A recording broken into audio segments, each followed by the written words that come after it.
السلام علیکم. انور جان ناصر تاسو ټول ځوانانو سره مخاطب یم د کویوالو سره او خاص کر د فټیایي زلمیانو سره دا امید لرم چې موږ به د عمران خان تر ټولو لمخه دا امید ورپرکو دا خواهش ورپرکو چې موږ به په میرټ باندې کار کوو، په قابلیت به کار کوو، په قبولیت به کار کوو. کوم کس د موږ د دکۍ کې قبولیت لري او د پی ټی آی کسانو ځوانانو تر ټولو خوشي هغه کس به رامخته کیږو که هغه هر څوک او بیا به د هغه ملاتړون کوو. سفارش مې نه ده زده، نه د ځان سفارش کوم نه د بل سفارش باید څوک وکي. ولی که هغه د پی ټی آی سره تعلق لري کله بلې پارټۍ سره تعلق لري دی په سفارش باندې ځان راولي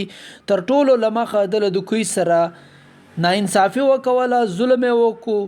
او کرپشن یې وکړو. زه دا مې زړه غواړي چې په دوکۍ کې که هره پالټۍ خاص کر د پی ټی آی څخه تعلق لرم،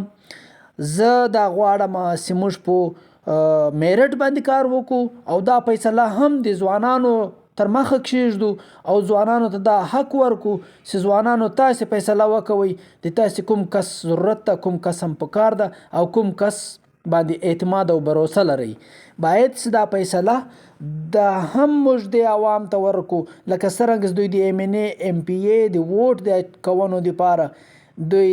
ځوانان د علاقې د بسپانده دوکۍ دا حق لري چې هغه ووټ کاسټ کړي او ووټ واچي او خپل کس د خپل مرضی والی د خپل خواهش والی سړی را مخته کړي او په هغه د اعتمادي باروسه چې دا کس د ما نمایندګي کوي سي په هر پلیټ فارم باندې، په هر سټیج باندې، په هر محفل کې، په هر ګډون کې دی کوي چې د ما نمایندګي کوي سي. نو باید چې هغه کس را مخته سي، نه د سفارش وکړو نه زه نه بل باید چې موږ دا فیصله هم د دې غریب عوام ته ورکو ستاسې څوک په کار ده، څوک چا باندې مې اعتماد ده، کوم کس قابلیت لري چې هغه دا فیصله وکړي او دا فیصله موږ میرټ باندې ولږو مرکز ته او مرکز هغه ته ټیکټ ورکړي. د خپل ځان سفارش نسوای کولی چاته چې زه سفارش وکړم ماته ټیکټ راکړي، ماته دا وکړي، ته دا وکړي، ټیکټ راکړه وکړه، نه. دا فیصله ځوانانو تاسې به کوئ، دوکۍ والو به کوئ،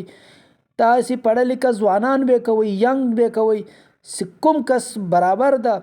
پوره ده په دې سیټ باندې او په دې خدمت کولو باندې دا فیصله به تاسې کوئ. په سوشل میډیا به کوئ، په ووټ به کوئ،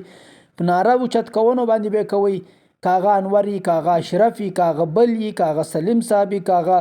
اشرف دومړي، که هغه ترین صاحب وي، که هر قوم چې تعلق لري دې شي ته به نه ګورئ، میرټ ته راسئ، په میرټ باندې فیصله وکړئ او هغه کس چناو وکوئ او هغه سوشل میډیا باندې راولئ، هغه مرکز ته ورسوئ. بس دا به د دوکۍ سره انصاف وي. که سبا انصاف کوم نو باید نن انصاف وکوم.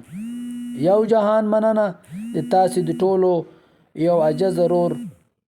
انور جان ناصر.